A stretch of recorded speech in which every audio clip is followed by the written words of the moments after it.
Humeur de Pierre-Emmanuel Non. Barré. Attendez, j'ai une blague. Qu'est-ce que c'est plein de chats malhonnêtes qui se réunissent pour décider comment ils vont arnaquer les autres chats?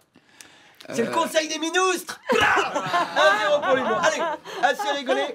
C'est l'heure de ma revue de presse et aujourd'hui on va parler de ce lieu convoité par tellement d'enculés qu'on dirait la fistinière, l'Elysée. Jingle.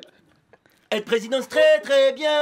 Quand t'es élu, tu fais un beau discours en disant tu vas représenter dignement la France, mais après il y a des dossiers compromettants qui sortent sur toi et tout le monde découvre que t'es une grosse pute. En fait, président, c'est comme Miss France, sauf que personne s'est jamais branlé sur le portrait officiel de François Hollande. Oh, mais non. Tenez bon Uber Eats, il y en a plus que pour 4 minutes. Alors, vous le savez, on connaîtra après-demain, la liste officielle des candidats, mais pour l'instant, ils sont plus de 40 encore en campagne. Putain, mais qu'est-ce que vous avez tous à vouloir devenir président? Pas de notre faute si personne vous aimait à l'école, que vous avez jamais été élu délégué, vous vengez pas sur nous. Hein, si ce que vous voulez c'est mesurer votre notoriété, faites une chaîne YouTube, comptez les petits pouces en vous doigtant le cul et arrêtez de nous casser les couilles. Hein, ça ne sert à rien un président. C'est juste bon à prendre un coup de soleil sur les Champs-Élysées le 14 juillet et à sucer des Saoudiens sous leur djellaba pour vendre des rafales. Autant élire Clara Morgan, on vendra plus d'avions. Hein. ou même David Pujadas, il sait tellement bien sucer les politiques, il pourrait vendre des sous-marins à la Suisse. Bref, alors on va devoir attendre le 7 mai pour connaître le candidat que les Français vont regretter d'avoir élu pendant 5 ans. Mais pour l'instant, la campagne est magique, on se régale. C'est du jamais vu. On a l'impression que la République est une gastro, toutes les 10 minutes, elle chie une affaire sur un candidat. La mise en examen de Fillon pour détournement et abus de biens sociaux, les emplois fictifs et la déclaration de patrimoine sous-évalué de Le Pen, Macron qui touche 3 millions d'euros chez Rothschild et qui vient chialer parce qu'il a plus de quoi payer ses impôts et le polydent de sa meuf. C'est pas 500 signatures. C'est pas 500 signatures qu'on devrait leur donner, c'est 500 coups de latte dans la gueule. On met les candidats en ligne et blah, une droite par signature récoltée. Là, Henri Guénaud va bien fermer sa gueule. Non, mais en fait, c'est bon, j'ai pas les 500 parrainages, mais c'est pas grave, 17, ça me suffit. Alors, celui qui est au top en ce moment, c'est quand même François Fillon. Le mec, il a tellement d'histoires au cul, on dirait Père Castor.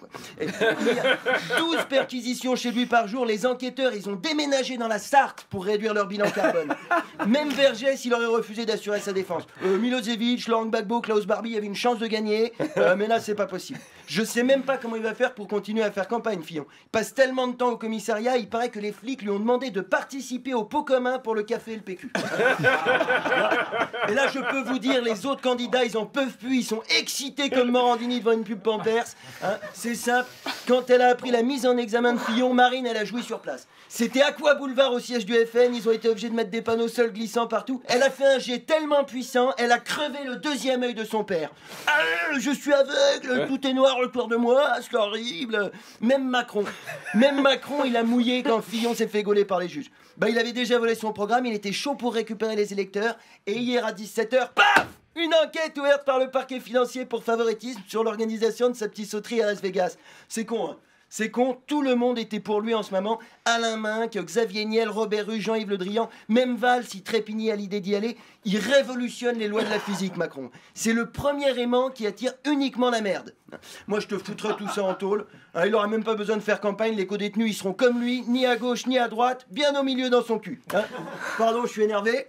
Je suis énervé, mais c'est quand même incroyable. Ça se voit pas du tout. Si, un petit peu quand même. Macron, Le Pen et Fillon, ils cumulent 72% d'intention de vote au premier tour.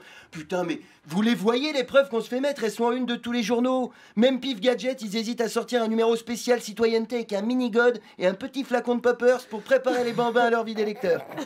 Et malgré ça, t'as 30 millions de gens qui vont aller voter le 23 avril. Alors oui, peut-être que les candidats sont pas tous pourris, mais désolé, quand tu vas bouffer 29 fois chez le chinois et que tu ressors systématiquement avec la chiasse, la 30e fois, même si c'est Alain Ducasse qui prépare le canard laqué, tu restes dîner à la maison. Merci de m'avoir écouté.